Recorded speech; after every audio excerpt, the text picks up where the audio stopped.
छत्तीसगढ़ में भाजपा की सरकार बनने के बाद एक बार फिर से सरगुजा के बड़े आदिवासी भाजपा नेता रामविचार नेताम को मंत्री पद मिली है।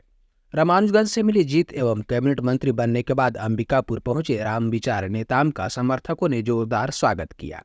रेलवे स्टेशन अंबिकापुर से शुरू हुई स्वागत की प्रक्रिया मां महामाया मंदिर तक पहुंची और फिर वहां से लेकर अंबिकापुर शहर के हर चौक चौराहे पर छत्तीसगढ़ सरकार में कैबिनेट मंत्री रामविचार नेताम का स्वागत होता रहा। इस स्वागत कार्यक्रम में सैकड़ों की संख्या में कार्यकर्ता एवं पदाधिकारियों की भीड़ जमी रही।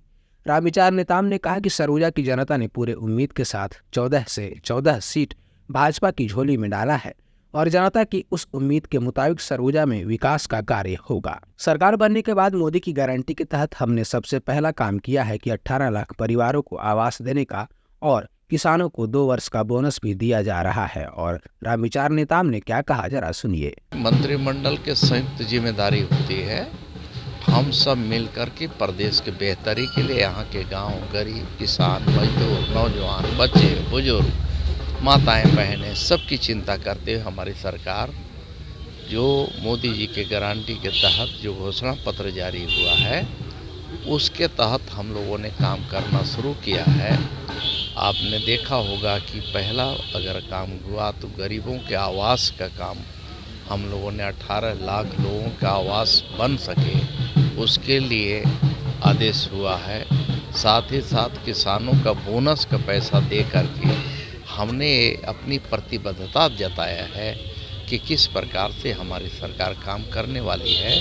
आगे बहुत सारा कार्य हैं जो घोषणाएं हैं उन पर निश्चित ही मां महामाया के नगरी में जब हम आए हैं तो सबसे पहले हम सबके आराध्य देवी मां महामाया का दर्शन करने के बाद बाकी बहुत सारा कार्यक्रम है, उस कार्यक्रम में हम शामिल होंगे, पहुँचेंगे।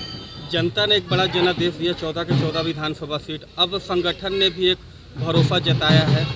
आगे किस प्रकार के सरगुजा को डेवलपमेंट लेके किस प्रकार के प्रोपगेंडा रहेंगे आपके पास?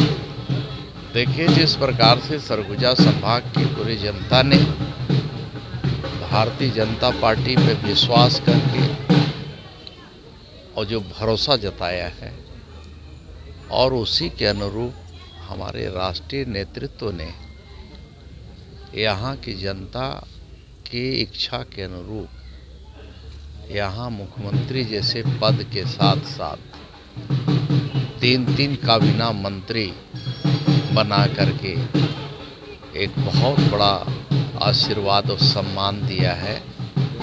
हम उन्हें नतमस्तक होकर के यहाँ के जनता का और हमारे राष्ट्रीय नेतृत्व का हम उन्हें अभिनंदन करते हैं, प्रणाम करते हैं और धन्यवाद भी देते हैं कि जिस प्रकार से सरगुजा ने जनादेश दिया और उसी के सम्मान रखने के लिए केंद्रीय नेतृत्व ने मुख्यमंत्री जैसे गुरुतर पद के साथ साथ बाकी मंत्रिमंडल में स्थान जो दिया है, मैं समझता हूँ कि ये हमारे इस संभाग के इतिहास, प्रदेश के इतिहास में ये स्वर्णाक्षरों में लिखा जाएगा।